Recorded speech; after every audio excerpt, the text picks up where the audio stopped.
Olá, estamos chegando ao 5º dia da jornada de oração. Os 10 dias de oração, 10 horas de jejum. Que bom que você está conosco. Vamos iniciar com uma oração? Senhor nosso Deus, nós louvamos o Teu nome e agradecemos ao Senhor pelo dom da vida. Estamos conectados pela fé e acreditamos que o Senhor tem nos abençoado até o presente momento.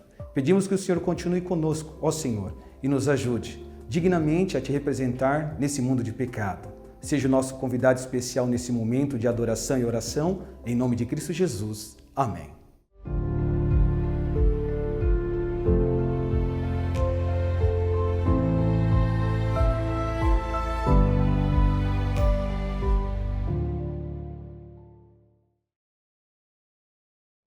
Durante os dias que estamos em comunhão, temos aprendido que Jesus é o nosso exemplo, nos mostrando o que é oração. Por exemplo, na mesa ele costumava partir o pão e dar graças aos céus porque havia um Pai Celestial em nosso benefício. Nos jardins, a sós, ele exprimia a sua necessidade em oração. Em outros momentos, nos montes, quando intercedia pela humanidade, ele estava em constante oração. Também entre as multidões, faminta, enferma, sem direção, ao curar, providenciar o pão, físico e espiritual, dando significado e direção para a vida. Diante do diabo no deserto também, por exemplo, Jesus, ele ora e ao mesmo tempo, em meio aos opressos pelo diabo, ele ora curando, exorcizando e transformando vidas.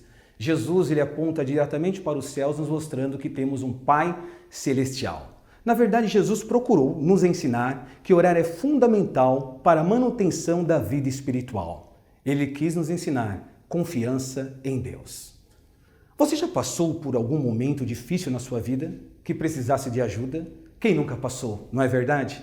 Normalmente buscamos auxílio de alguém que seja mais capaz do que nós para enfrentar a situação. As crianças, por exemplo, em meio às dificuldades, elas chamam pelo pai ou pela mãe para lhes ajudar. Confiamos em quem acreditamos que possa nos auxiliar. Por isso a oração requer conhecimento e também confiança naquele que estamos clamando. O texto de 1 João 5,14 é bem claro quanto a isso, que diz: "E esta é a confiança que temos para com Ele, que se pedirmos alguma coisa segundo a sua vontade, Ele nos ouve. E se sabemos que Ele nos ouve quanto ao que lhe pedimos, estamos certos de que obtemos os pedidos que lhe temos feito." Nem sempre receberemos da maneira que estamos pedindo.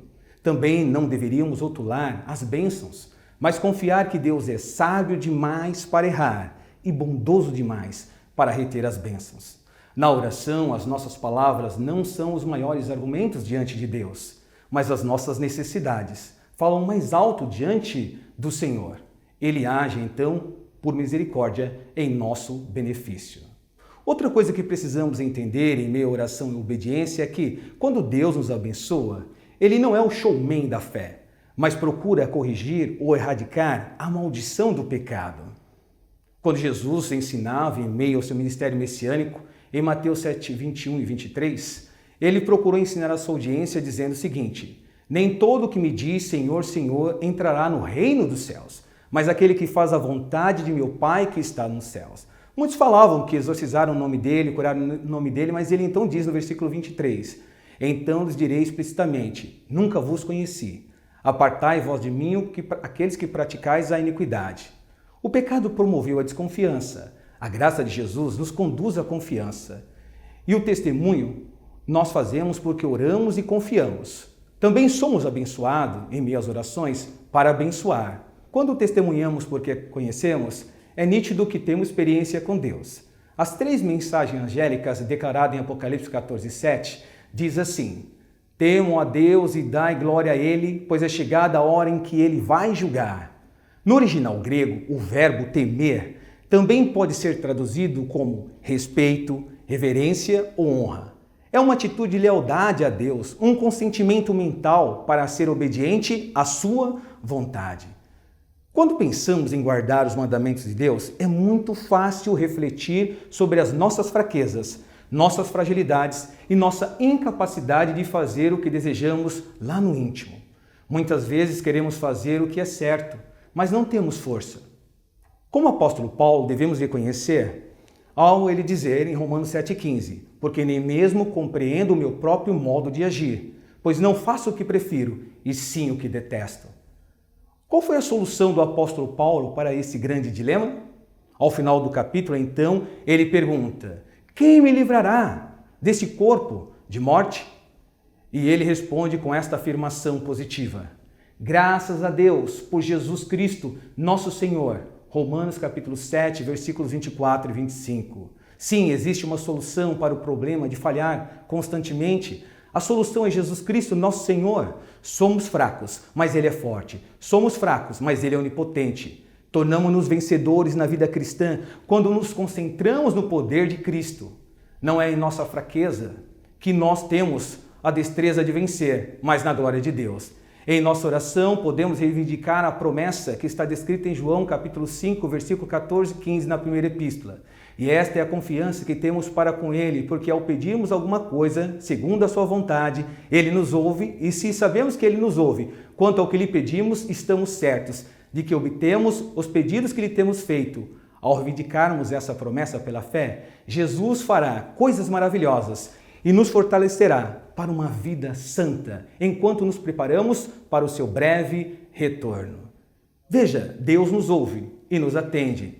Ele deseja também que ouçamos a sua voz, recebamos a sua promessa em nosso coração e atendamos confiantemente, obedientemente a sua boa e santa vontade. Oração exige confiança e a confiança nos leva à obediência. Portanto, este é o momento que Deus apela ao seu coração para que você seja submisso a Ele, para que você confie nele e não viva desconfiando da sua promessa, da sua graça. Porque o pecado promoveu a desconfiança, mas Deus em Cristo Jesus promoveu a esperança que inunda o nosso coração. Você crê nisso? Você nesse momento gostaria de dizer amém? Ó Senhor, eu creio e aceito do fundo do meu coração. Portanto, eu quero lhe convidar a fazer essa oração. Vamos orar?